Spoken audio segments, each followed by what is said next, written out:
The villain's shopping system synopsis. In the year 2050, the world changed drastically when mysterious portals began to randomly appear, bringing with them terrifying monsters dubbed transcendents and unimaginable dangers. Humanity nearly collapsed entirely, and the survivors took refuge in cities and secure areas, protected by individuals with special abilities called Awakened. These Awakened were the only humans capable of entering the portals and exploring the unknown realms on the other side, in search of resources, treasures, glory, or answers. Kaito, on the other hand, was just an unhappy young man who found solace in a classic online game called Mortal Tower, where he created an avatar of a powerful and charismatic villain. While many hoped to become Awakened, Kaito believed that even if he lived a million lives, he would never have the fortune to become one. However, one fateful day, fate played a trick on him. He woke up and naturally looked at his reflection in the bathroom mirror, but he could hardly believe what he saw. Kaito strangely resembled his Mortal Tower avatar.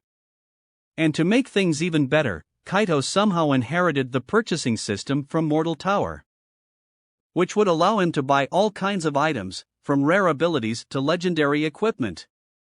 Now, Kaito has to deal with his new life in an almost post-apocalyptic world full of opportunities, but also with a new great challenge called Celestial Abode, something even greater than the classic dungeon-crawling portals, something so similar to the early floors of Mortal Tower that it scares him. However, Kaito sets a goal for himself: conquer the top of both worlds, but he doesn't know it will cost him his selflessness. OBS, no, he's still not a villain at first. There is a development for him to become a villain. In 2050, the world was a different place. The cities glowed with neon lights and technology reached new limits that humanity had always longed to attain. Still, billions of citizens lived their daily lives, unaware of what was going to arrive. After the sunset of that day, everything changed. A catastrophic event, that became worldwide known as the Red Night, immersed the world in darkness.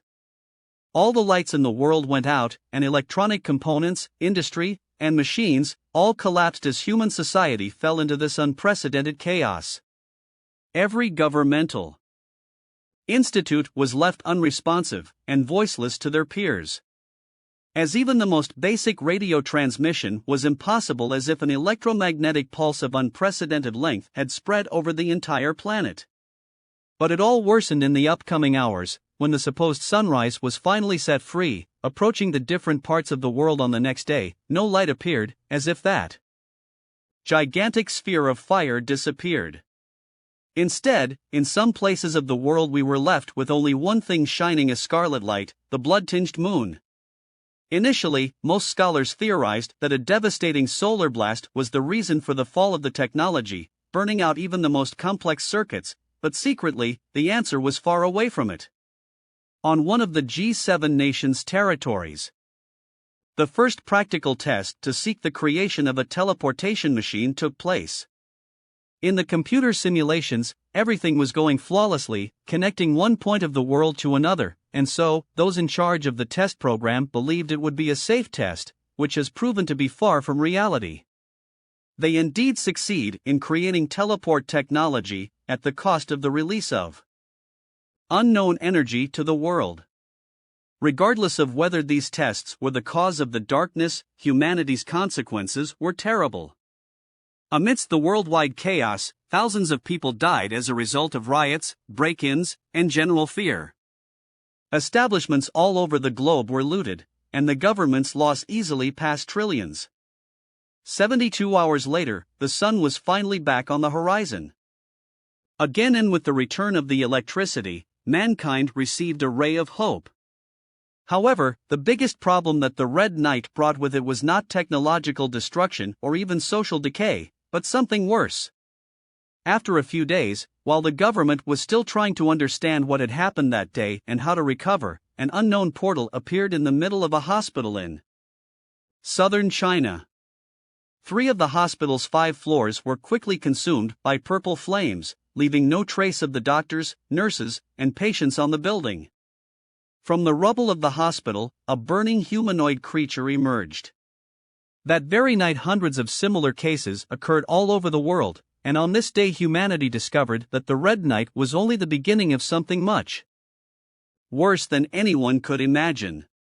Creatures coming out of mysterious portals were dubbed as transcendent, for they were beyond anything humanity had ever faced during its entire history, transcending the natural limits of living beings. The nation's governments affected by the appearance of the transcendents needed to use all their warlike potential to combat these supernatural creatures in the very first days, and yet this was hardly enough.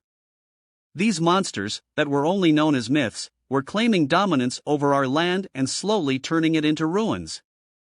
A few weeks after the start of the pandemonium with the transcendents, thousands of people began to be taken to hospitals, as they were suddenly falling asleep.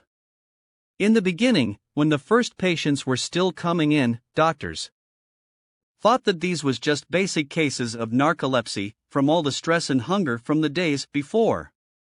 But the ones who fell into this deep sleep haven't woken up since. And after weeks, the cases just kept increasing. Soon, this symptom of drowsiness followed by the deep sleep became known as lethargic encephalitis, a disease with no known cure and so a further danger to the human civilization, as one could not tell how it was spreading, nor how to deal with it. After 2 months of the first official diagnosis of lethargic encephalitis, the one individual returned to this chaotic world scenario, with even more famine and misfortune ravaging every corner of the earth than when he fell. Just 1 hour later, 10 more opened up their eyes for no apparent medical reason. These few that returned from that endless dream were called the awakened ones. The awakenings were sorted as such as they were individuals who, for some reason, managed to wake up from the deep sleep. Following the first year, not more than a few hundred have woken up, and the research into why they were released from that strange state still needed to be carried out by the authorities. After just 2 months, the first experiment with one of these unusual individuals began, and humanity finally contemplated the dawn of a new hope. It was still far from a cure, but it could be something even better than one. In Northern Europe, a large horde of transcendents was moving towards a medium-sized settlement in Norway, and this colony was extremely important logistically as it served as a distribution center for supplies for the entire European alliance. However, the horde of transcendent never actually attacked the place, as halfway through, an awakened jumped out of a plane into the middle of the horde, and completely single-handedly wiped it out in just few minutes. Humanity was breathless by that news. The few lucky ones that endured and managed to wake up from the deep sleep were blessed with the powers to fight the monsters coming out of the other world.